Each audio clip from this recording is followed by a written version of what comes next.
देखिए 11 जनवरी को एसएचओ मुडा पांडे को सूचना मिली कि जो रामपुर और दिल्ली हाईवे है वहाँ पे एक निर्माणाधीन पुल के नीचे एक डेड बॉडी पड़ी हुई है। इसके गले के ऊपर धारदार हथियार से हमला किया हुआ प्रतीत होता है और उसी से उसकी डेथ हुई है। तत्काल एसएचओ और बाकी हम सभी अधिकारी मौके पर गए, वहाँ घटनास्थल का निरीक्षण किया गया और उसके बाद इसके पहचान के प्रयास किए गए। वो कुछ दिनों में उसके बारे में जानकारी हुई। जो मृतक था उसका नाम सुमित बुरा था, जो मुड़ा पांडे का रहने वाला है। बेसिकली मुड़ा पांडे के पास एक गांव है गणेश घाट, ये वहाँ के निवासी थे लेकिन मुड़ा पांडे में रहते थे और 0 पॉइंट पे एक फैक्ट्री था उसमें काम करते थे। उसके बाद इस घटना की खुलासे के लिए हमारी टीम लगी। हम लोग 3 टीम लगातार लगाई। चूंकि ये कंप्लीट एक ब्लाइंड मर्डर था तो काफ़ी इस पे काम किया गया। आसपास से जानकारी, परिवारजनों से पूछताछ, फिर फैक्ट्री जहाँ काम करते थे वहाँ पे डिफरेंट तरीके से पूछताछ, बहुत सारे फुटेज देखे गए, बहुत सारे प्रयास किए गए इस घटना इसके अनावरण के लिए, लेकिन बहुत परेशानी हो रही थी और बहुत सारी चीज़ें कहीं ना कहीं जाके एंड हो जा रही थी। बट फॉर्चुनेटली आज इस घटना का खुलासा हुआ है और सीओ हाईवे और प्लस एसएचओ मुडा पांडे की टीम ने ये एक सफलता प्राप्त की है। और इसमें जो हत्या करने वाला हत्या आरोपी है जिसका नाम आकाश है, वो भी मुडा पांडे कस्बे का ही रहने वाला है, उसको गिरफ्तार किया गया है। और उसे जब सघनता से पूछताछ की गई थी उसके बारे में कुछ ऐसे एविडेंस मिले थे।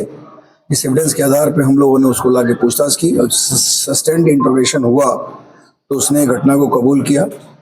बेसिकली 10 तारीख को, यानी घटना की जो सूचना हम लोगों को मॉर्निंग में मिली थी उसकी रात में 10 तारीख को ये जो हत्या आरोपी है उस मृतक को अपनी गाड़ी पर बैठाकर हनुमान मूर्ति की तरफ से ले आया था और फिर बीच में इन लोगों के बीच में कोई बात हो गई थी, उसको लेकर के आगे जहाँ पे डेड बॉडी मिली थी उस जगह पे लेके आया और दोनों में झगड़ा हुआ और उसके बाद मारपीट हुई। और मारपीट के बाद इसने जो स्टील का ब्लेड अपने पास रखा हुआ था, चूंकि जो हत्यारोपी है इसका नाम आकाश है, ये भी एक फैक्ट्री में काम करता है, इसके पास एक स्टील का ब्लेड था। उस स्टील के ब्लेड से उसने उसके गर्दन पे वार कर दिया और उसके बाद उसको वहाँ पे घायला अवस्था में छोड़ के भाग गया वहाँ से। और ये बाइक उसी की थी जिस बाइक पे इसको लेकर के जा रहा था। ये दोनों एक दूसरे को जानते थे, मृतक और जो हत्यारोपी है दोनों एक दूसरे को जानते थे, आसपास में घर भी है।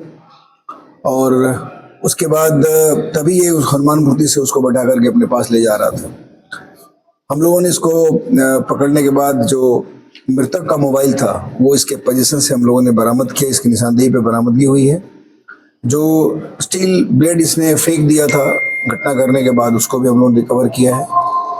जो कपड़ा इसने उस घटना के दिन पहना हुआ था उसको भी रिकवर हुआ है। उस पर बहुत सारे ऐसे एविडेंसेज हैं जो सजेस्ट करते हैं कि इसके द्वारा घटना की गई।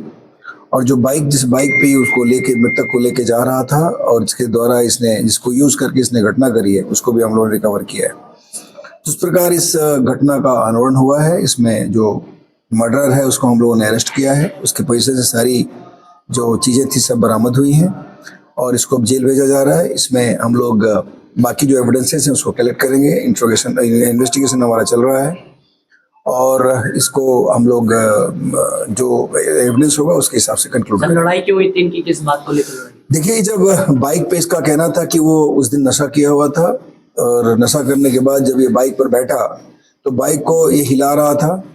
चूंकि एक दूसरे को जानते थे तो इसने कहा था कि मुझे भी अपने घर लेके चलो, तो गाड़ी पर उसने इसको बैठा तो लिया था लेकिन गाड़ी पे हरकतें कर रहा था वो पीछे से मृतक, जो इसका कहना है। और उसके बाद जब जहाँ पे डेड बॉडी मिली थी उस पॉइंट तक जब ये पहुंचे वहाँ पर इसने कहा कि मैं तुम्हें उतार दूंगा। उतारने जब लगा तो इसने उसके साथ हाथापाई की, गाली गलौज की और जब उसकी माँ बहन की गाली दी इसको, जो हत्यारोपी है उसकी माँ बहन को, तो उसके बाद इसने गुस्से में आकर उस स्टील ब्लेड को अपने मोटरसाइकिल से निकाला और उसके बाद उसके ऊपर अटैक का। कोई क्रिमिनल रिकॉर्ड भी है?